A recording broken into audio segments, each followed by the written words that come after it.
Здравствуйте, мои дорогие! Я снова рада видеть вас на своем канале. Ну что, девчоночки, сегодня новый урок. Поехали! Сегодня у нас с вами вторая рука вверх растущих ноготков, и мы на них точно так же, как и на первой, будем делать перенаращивание. Как делать перенаращивание, зачем это делать, какие цели мы преследуем, мы обсуждали с вами вчера на прошлом уроке. Поэтому, кто не видел, пересмотрите вчерашний эфир, там все очень подробненько описано. Сегодня же мы с вами поговорим конкретно о технике выполнения данной процедуры. Каким образом нам добиться максимально нужного результата.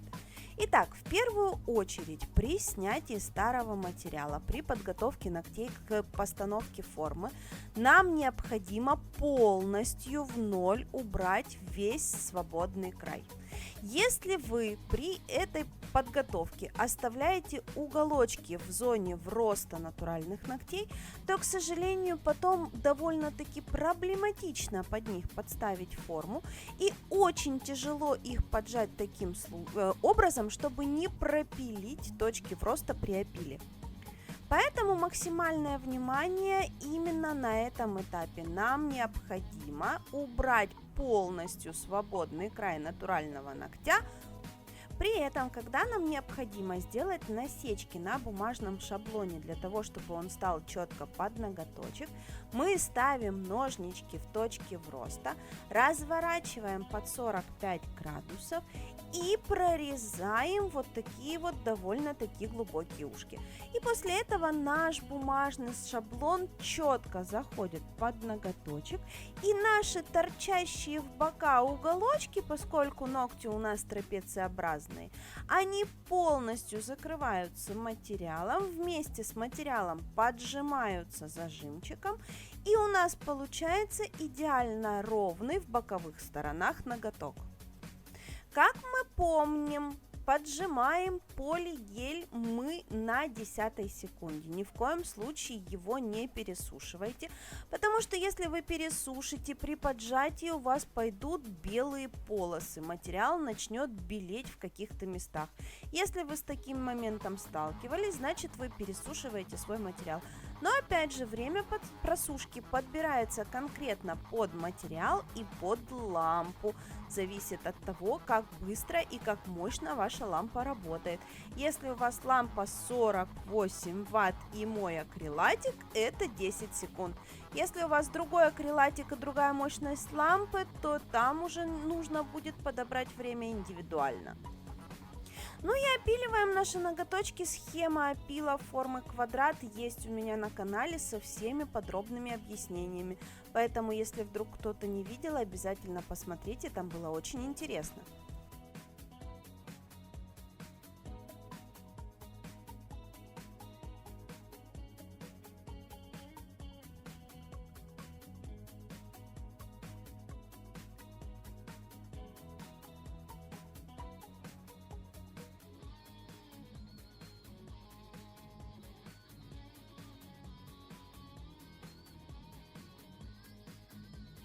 Ну а далее переходим к моей любимой части процедуры. Прошлую руку клиента мы делали на мой вкус. То есть одну руку я делаю так, как я хочу, вторую руку я делаю так, как хочет клиент. Это такое вот небольшое правило, мы так работаем с нашими клиентами. Так вот, на этой руке клиент захотел вот такой вот красный оттенок, мы им выкрашиваем ноготочки. Ну а в качестве дизайна клиенты у меня вообще не знают никогда, чего они хотят, поэтому дизайны рисую я.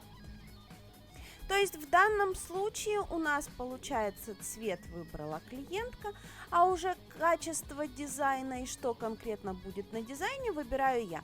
В данном случае моя клиентка, как я уже говорила, очень любит, чтобы в дизайне присутствовал блеск. И чем больше блеска будет в дизайне, тем, соответственно, дизайн ей будет нравиться больше. Поэтому, зная такую особенность этого клиента, мы рисуем ему вензеля из блесточек. Кстати, такого же формата вензеля мы с вами уже не один раз рисовали. Мы рисовали их, когда свисток делали, мы рисовали их на каких-то руках у клиента. Сегодня мы нарисуем приблизительно такие же, только усложним и соединим в них две техники выполнения вензелей. Итак, делаем подмалевки из блесток, выкладываем красивые вензельные композиции, следим за тем, чтобы вензеля у нас не ругались между собой, а максимально были развернуты в разные стороны. Максимально заполняем поверхность ногтей блестками и потом при помощи того же цвета, которым мы покрывали ногти, смешивая его с белым и с черным оттенком, мы будем добавлять дополнительные мелкие элементы.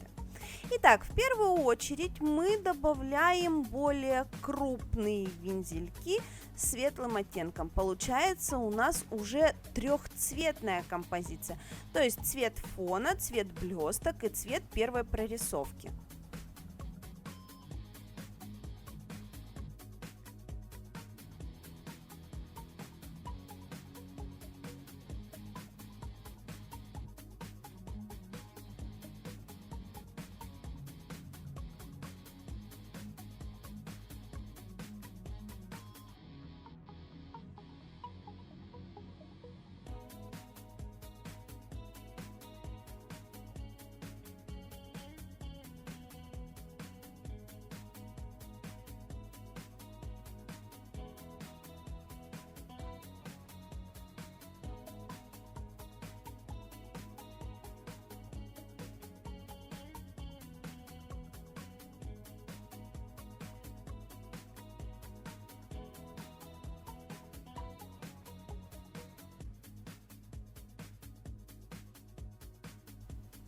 Далее добавляем еще белого оттенка и еще более мелкими элементами прорисовываем еще один слой вензелей.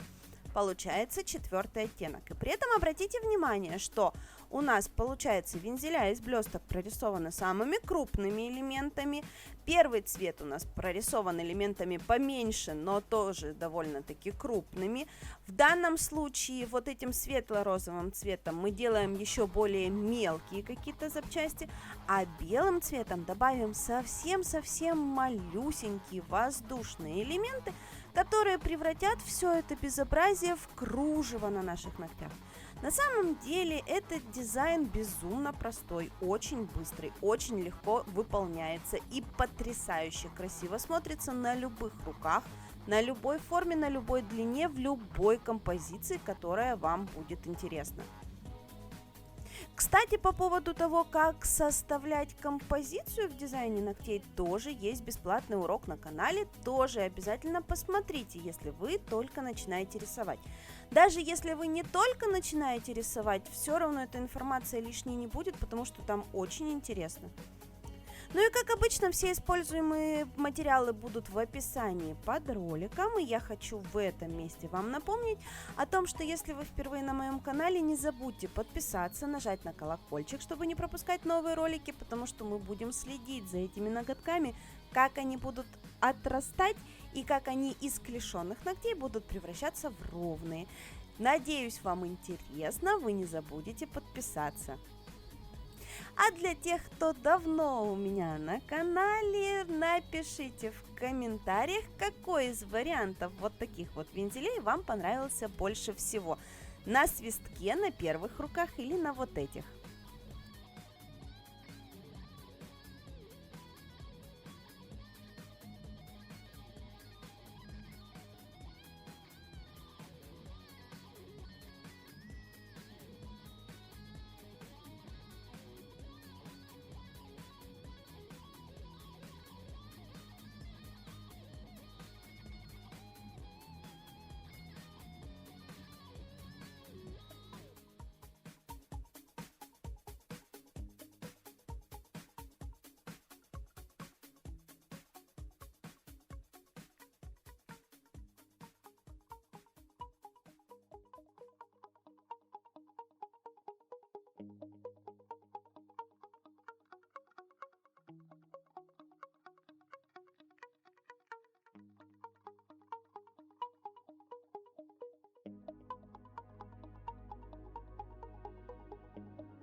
Итак, вот такие ноготочки у нас получились. Очень интересные, очень воздушные. Клиентка осталась довольна.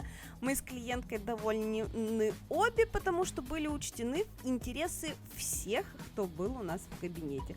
Даже ваши интересы были учтены. Итак, вот они, наши две руки, как вы меня просите довольно часто показывать их рядышком. Вот с такими руками ходит моя клиентка. Надеюсь, вам сегодня со мной понравилось. Встретимся в новых уроках. Всем до новых встреч. Пока!